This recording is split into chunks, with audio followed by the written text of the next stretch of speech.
सोनीपत में गरजी कांग्रेस, दीपेंद्र सिंह हुड्डा का बीजेपी पर सीधा निशाना। सोनीपत में नगर निगम चुनाव से पहले सियासत गर्मा गई है। रोहतक से सांसद और कांग्रेस के वरिष्ठ नेता दीपेंद्र सिंह हुड्डा ने बीजेपी पर जोरदार निशाना साधा। उन्होंने कहा कि अब बीजेपी का मतलब बहुत झूठा प्रचार और बहुत झूठी पार्टी बन चुका है। हुड्डा आज सोनीपत के अलग अलग वार्डों में पहुंचे और लोगों से कांग्रेस के हाथ निशान पर वोट देने की अपील की। रैली के दौरान उन्होंने आरोप लगाया कि बीजेपी ने हरियाणा को मेट्रो सिटी बनाने के बड़े वादे किए, लेकिन जमीन पर कुछ खास काम नहीं दिख रहा। उन्होंने कहा कि कांग्रेस सरकार के समय गुड़गांव, फरीदाबाद, बहादुरगढ़ तक मेट्रो पहुंची और सोनीपत के लिए मंजूरी भी मिल चुकी थी, लेकिन मौजूदा सरकार एक पिलर तक खड़ा नहीं कर पाई। हुड्डा ने तंज कसते हुए कहा कि सरकार विकास से ज्यादा सिर्फ प्रचार में लगी है। डबल इंजन की जगह अब ट्रिपल इंजन की बात हो रही है, जो सिर्फ भ्रष्टाचार बढ़ाएगी। उन्होंने यह भी कहा कि कांग्रेस के नाराज नेताओं को मनाया जा रहा है और जल्द सब एकजुट हो जाएंगे। महिला आरक्षण बिल पर बोलते हुए उन्होंने कहा कि इसे पहले ही लागू किया जा सकता था, लेकिन सरकार इसे टाल रही है। महंगाई पर भी उन्होंने केंद्र सरकार को घेरा और कहा कि जब कच्चा तेल महंगा था तब भी कांग्रेस ने दाम काबू में रखे, लेकिन अब सस्ता होने के बावजूद जनता को राहत नहीं मिल रही। अंत में हुड्डा ने कहा कि जनता सब समझ चुकी है और आने वाले चुनाव में जवाब देगी।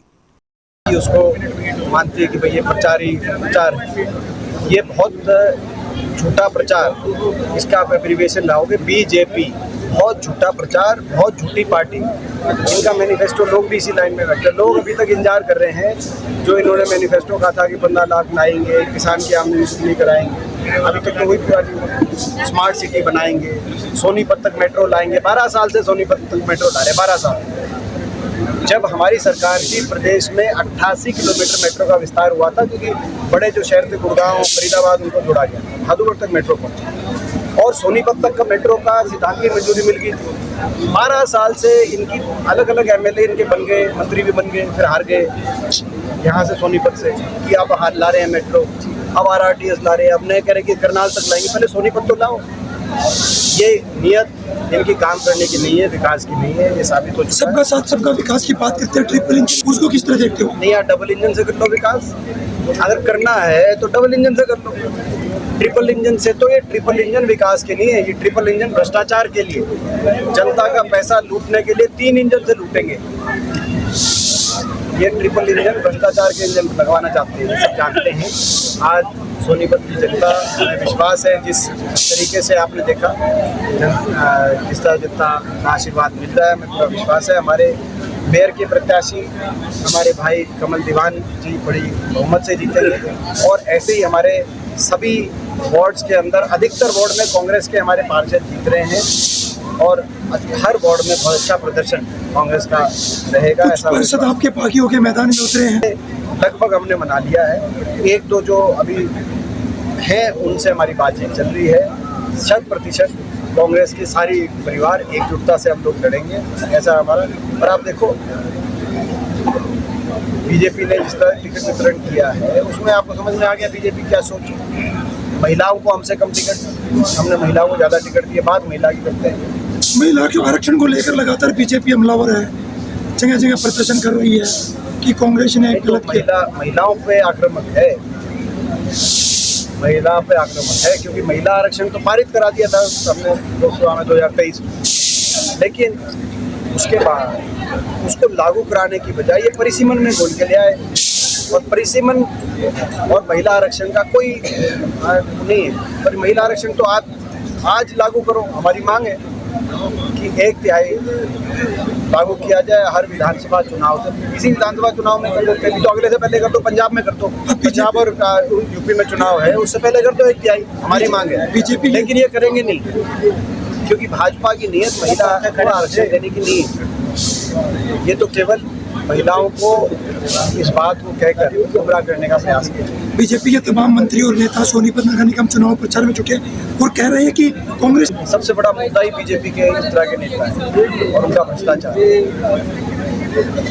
अम्बाला और पंचकुला में क्या रहेगा? आप पूरा विश्वास है कि अम्बाला और पंचकुला में भी अच्छा प्रदर्शन हमारा रहेगा। और मैं नॉमिनेशन पे भी गया था, वहाँ पे नामांकन में अभी बाकी नेताओं की भी ड्यूटियाँ लगेंगी आपकी? हाँ, आज कमर्शियल सिलेंडर कुछ दाम बढ़ाए हैं सरकार ने। आप बताओ, जब यूपीए के समय कच्चे तेल का भाव अंतर्राष्ट्रीय बाजार में $140 प्रति बैरल था, तब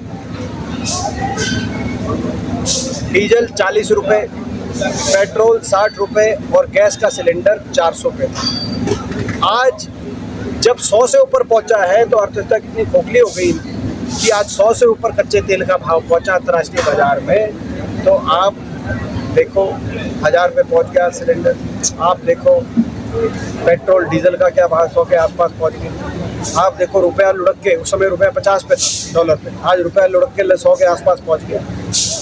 तो आज इस बात से साबित हो गया है कि अर्थव्यवस्था खोखली हो चुकी है। ये पिछले 12 साल में कम था कच्चे तेल का भाव अंतर्राष्ट्रीय बाजार में। बड़ी तेल की कंपनियां फ़ायदा कमा रही, कौन सी तेल की कंपनियां हैं वो भी आपको पता है, जिनको मुनाफा मिल रहा था। मेरे को बताने की जरूरत नहीं, तो आप गूगल कर लेना कौन सी तेल की कंपनियां हैं। तो फ़ायदा कंपनियों का, और जैसे ही अंतर्राष्ट्रीय तेल की कीमत बढ़ी, सारा नुकसान हर गृहिणी का, हर महिला का बढ़ा दिया। कांग्रेस के समय इससे ज़्यादा था भाव, इससे ज़्यादा अंतर्राष्ट्रीय बाजार में, लेकिन इससे आधे से कम डीजल, पेट्रोल, रसोई गैस का सिलेंडर था। यही बीजेपी और कांग्रेस में फर्क है। एमपी साहब, आपने भी घोषणा के सोनीपत के बहुत सी जो बातें हैं घोषणा पत्र के माध्यम से की गई हैं, और हमारे जो प्रत्याशी हैं कमल जी, वो उन बातों के बारे में कही गई है। लोगों को स्वच्छ पीने का पानी देने का उसका वादा किया गया है। जो सीवर सुविधा जो पूरे सोनीपत में चल बनाई हुई है, जो पहले तो बारिश में होती थी, आजकल तो बिना बारिश के भी जो है सीवर ओवरफ्लो कर रहे हैं। डबल स्टोरी एक कॉलोनी है सोनीपत के अंदर, जहाँ पे पुरानी लाइन के ऊपर जो है नई जो है ये सीवर की लाइन डाल दी गई है, जबकि जो टेक्निकली जो होता है 8 फुट से नीचे जो है सीवर की लाइन होनी चाहिए, इन्होंने 4 फुट पे डाल दी। और बहुत बड़ा आर्टिकल दैनिक भास्कर और दैनिक जागरण में छपा था कि जो सीवर का लेवल ऊपर हो गया तो लोगों का रोज पानी की निकासी बंद हो गई है। और उसके अलावा जो है जो हमारे ये सफाई कर्मचारी हैं, इनको तनख्वाहें जो देनी है उसकी बात कही गई है, और उनका जो ठेकेदारी प्रथा खत्म करने की बात की है। उसके अलावा काफ़ी सारे अन्य चीज़ें हम आपको पहले भी साझा कर चुके हैं, और हमारे जो है अपना इंडियन नेशनल कांग्रेस के पेज पे और हमारी जो जितनी भी हमारी सोशल मीडिया साइट्स है उस पर हमने साझा कर दिया है।